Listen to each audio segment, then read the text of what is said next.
നമ്മുടെ ലൈഫിലാണ് നമുക്ക് എല്ലാവർക്കും രണ്ട് ചോയ്സ് ഉണ്ട്.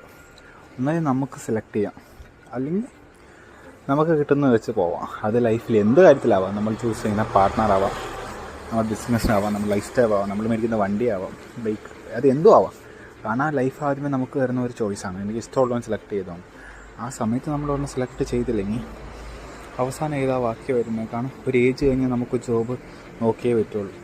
അതിന് ബിഫോർ നമുക്ക് എന്തെങ്കിലും റിസ്ക് എടുത്ത് ബിസിനസ് എന്തെങ്കിലും സ്റ്റാർട്ടപ്പ് ചെയ്യാം. പക്ഷേ ആഫ്റ്റർ 25-26 എന്ന് പറയുന്ന ഏജിൽ റെസ്പോൺസിബിലിറ്റി കൂടുതലാണ്. ആ ടൈം നമുക്ക് റിസ്ക് ഒക്കെ എടുക്കാൻ ചാൻസസ് കുറവാണ്. കാരണം എടുക്കാൻ പറ്റത്തില്ല എന്ന് ഞാൻ പറയും, എടുക്കാം, പക്ഷേ ഫാമിലി റെസ്പോൺസിബിലിറ്റി കുറേ കാണും. ആ സമയത്ത് നമുക്ക് വേറെ ഒന്നും ചെയ്യാൻ പറ്റത്തില്ല. എന്തെങ്കിലും കിട്ടിയ ജോബ് ചെയ്ത് ജീവിച്ചു പോയേ പറ്റുള്ളൂ. അതേ രീതിയാണ് നമ്മളൊരു പാർട്ട്ണറിനെ തപ്പുന്ന രീതി.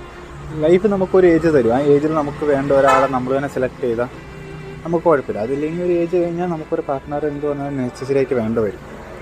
കാലം തരുന്ന മേടിച്ചുകൊണ്ട് പോകേണ്ടി വരും.